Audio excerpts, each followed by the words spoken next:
are few things more satisfying than when something that you plant from a seed begins to bloom and you know that your produce is on the way. So today I'm going to plant my kiwi. I bought two little small kiwis, found them at Walmart actually, because I needed one to pair with the kiwi that I already have. They need two different kinds to pollinate each other.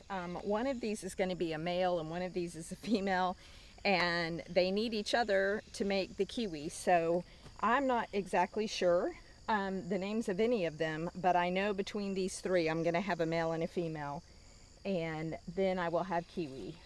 So anyway, I may not get any kiwi this year because these are obviously not big enough to make a flower, but that's okay. That's okay. I've waited a couple of years for this plant to get this big.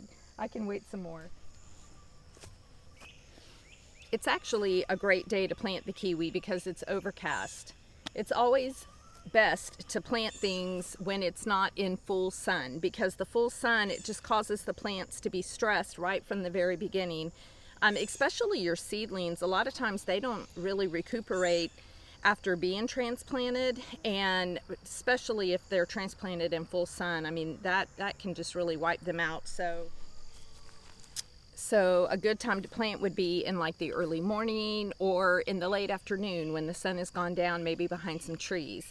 That way the plants can kind of get settled after that transplant experience and be prepared when the sun comes up the next day.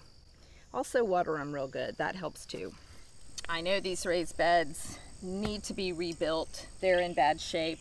We used unpressure treated lumber when we built the beds, and we're happy that we did that, but they only lasted a couple of years. So now we're using metal. It's either metal or tin. I don't know what it is, but it doesn't biodegrade and it's still okay for your plants.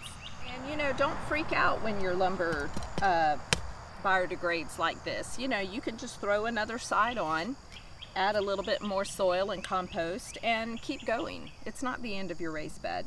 All right, so I think I'm gonna do one in the middle. I've got flowers in here. I've got lupin. The ants are still here, bummer. Thought I got rid of them. I've got lupin in here. I've got borage in here. I've got, I don't remember. And you know what else? I've got raspberry in here. And I bought this raspberry. I bought a couple of them, and they did not do good at all. So I had them somewhere else, and then I transplanted them in here really just to keep it alive while I figured out what I wanted to do. And here it is, and it's doing really good. I'm just gonna leave it there. I don't think it's gonna bother anything in here. And it actually made a little baby. So now I have two, so maybe that's the way I'll get a nice little crop of raspberries. All right. Here we go. Let's plant. I'm trying to do it without getting ants all over me, which is nearly impossible. I just attract ants. Woo. All right, well that hadn't really rooted as much as I thought, so I think we'll just put it on top like that.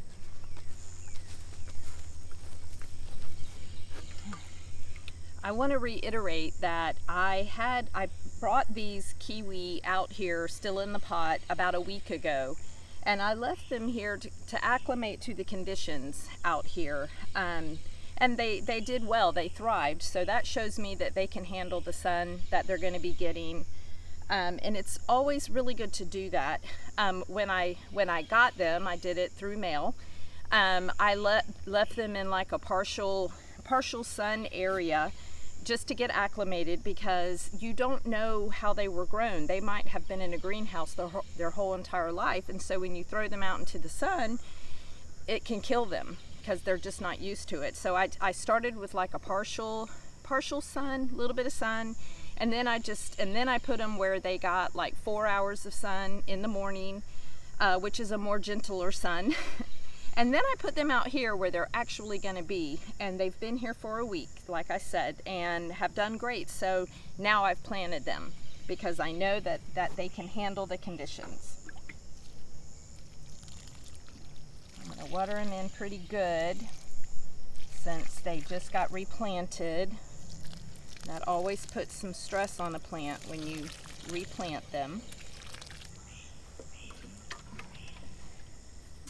Go ahead and give this kiwi, no, actually I don't think anything else needs water. We got about an inch of rain day before yesterday. I was out here adjusting the net because my spaghetti squash has taken off and it had attached to the net. So it is definitely time, probably past time, for me to build a trellis for them to climb up because I want them off the ground. Here's a potato update. They are definitely growing. They're doing really good. And I just heard last night on Gardener's World that the flowers mean that potatoes are growing and that it's best to leave them in there until the flowers have died, and then you know that your potatoes are a good size. I guess the potatoes are there now, but they're going to be small. And this looks like something has been eating the flowers, so how in the world am I supposed to know when they've come and gone?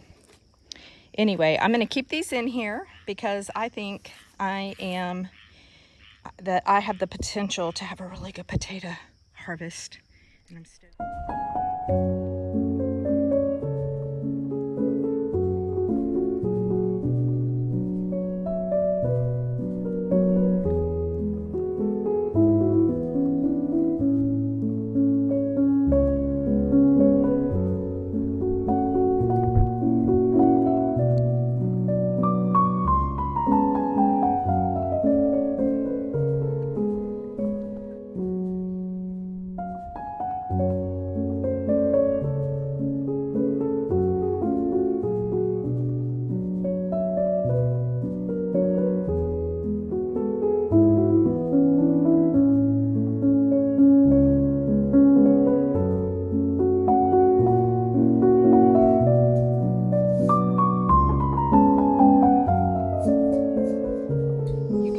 tell if something's a climber if they have these tendrils right here.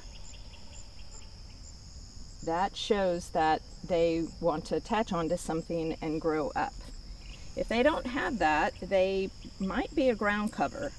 Doesn't mean that you can't train them to grow up a trellis, but you will definitely have to tie them in. I'm tying these cucumbers in to give them a start, but they'll take over themselves probably by tomorrow, and I won't have to attach them anymore. Something that I'm really excited about is this red Malabar spinach. I planted spinach twice already, and it is just the very beginning of May. The first time I planted it, they were coming up and doing great, and then I came to check on them and they were all gone and something had eaten them. I covered them with a net and they still, well, I covered them with a net and I replanted, and once they came up, something still ate them, and I'm not even really sure how it got to them. And now I think we're getting where it's kind of late. The hotter that it gets, spinach doesn't really like heat. So I had heard about this red Malabar spinach, and it's actually not in the spinach family. And I don't remember what family it is in, but it's called spinach because it tastes like spinach. It's heat hardy and supposed to be really good. And I think last year I tried to find it by ordering it and I gave up. And this year I was at a little grocery store in Gainesville, Florida called Ward's, and they were selling it. Matter of fact, they sold Roselle and something called Takengagawa. Say that 3 times fast. Anyway, I bought all of them because I've been following a man on YouTube called Pete Well, his channel is called Green Dreams, and he's really big on creating a food forest, which I would love to do and am attempting to do. And those were plants that he recommended. So anyway, I found this red Malabar spinach, and I'm going to plant it on this trellis because it does love to climb. Matter of fact, it may take over. I don't even know if I need to plant both of them. I know nothing about it, but I'm excited, and that's what I mean, I can always move stuff. You know, I freak out. I want perfection the first time around, but you can always move stuff. My cantaloupe are starting to need support. I can tell because of these tendrils right here that this one has. It's a little bit further along than these. And my intention was, because I have these two A-frames here on either side of my bed, that I was going to take a big stick like so and put it like so and have some strings coming down that the cantaloupe could attach to and grow up. I found a straighter stick. I like it better. Now I just have to figure out how I'm going to get these cantaloupe to grow up to this.